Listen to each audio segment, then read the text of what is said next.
Okay, I had to drag this rig out of some obscure corner of the shop, and while I'm talking about that, you may wonder why I've kept the focus kind of tight on some of these shots, and the reason why is, well, I want to focus on the subject, but that's not the main reason. The main reason is I have too much stuff trying to occupy the space allotted for it. And that's kind of a backhanded way of saying my shop's a mess, to be quite honest. Now, the area directly around me, right here, is fairly clean. But as I As I alluded to before, I have a hard time throwing away chunks of wood.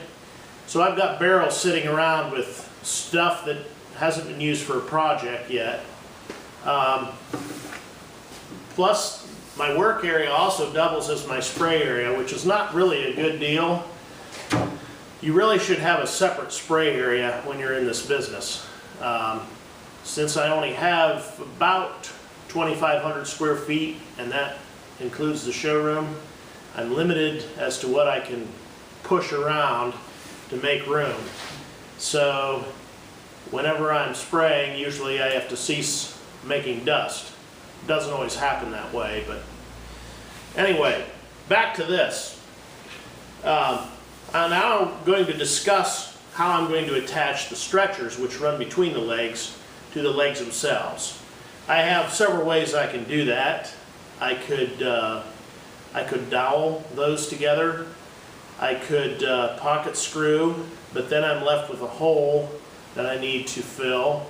And some people like those. They'll put a contrasting wood in there and make it look like it's supposed to be an accent.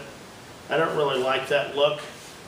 I could put mechanical fastening in there, such as nails or screws, but then I would have to either fill the holes or plug it with a wood plug. And that looks okay, it's just that I really don't want to use any metal fasteners in this project. So, and there are other machines that do similar type of work, but what this machine does is mortise and tenoning. Now, it looks fairly simple, and it is. This thing was invented by a man named Rusty Nixon. And I don't know if Rusty isn't with us anymore, or if he's just hanging out on Facebook somewhere. Maybe some of you run across him. But a few years back, Quick Tenon advertised in fine woodworking, and that's where I picked up on this. That's where I bought it. I contacted Rusty. He had a website. Now there's about nothing on the web. So as I said, I don't know if Rusty's not with us anymore or if he's moved on to other things. However, it makes it a little hard on me because I need a replacement part. And I'm going to move the camera here to show you why.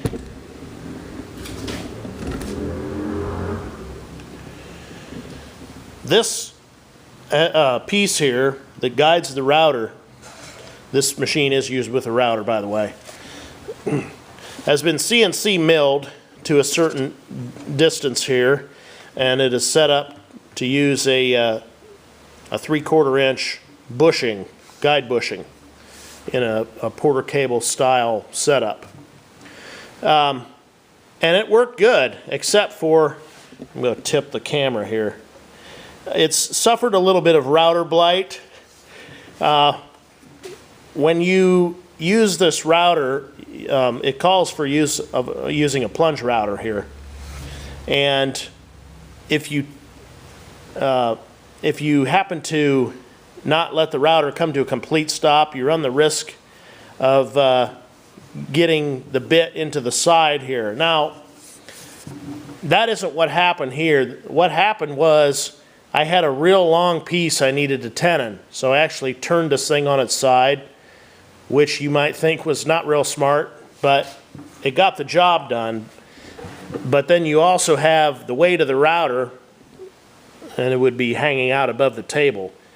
You know, you've got, I don't know how much they weigh, somewhere between 15 and 20 pounds, maybe not quite that much. But when you've got it on its side, all the torque wants to pull the router away from this table. I'm going to set the camera back up. At any rate, I've got a couple of router blights here. Excuse me. Got a little dust in my throat.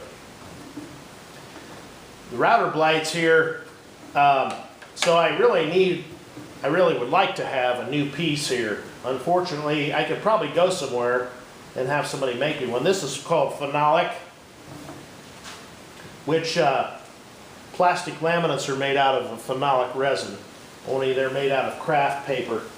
This is something a little bit different, I think. But it's basically a 1/2 inch thick piece of laminate. Very strong, very dense. It will nearly ruin a drill bit if you try a hole saw, if you try to cut a hole in it.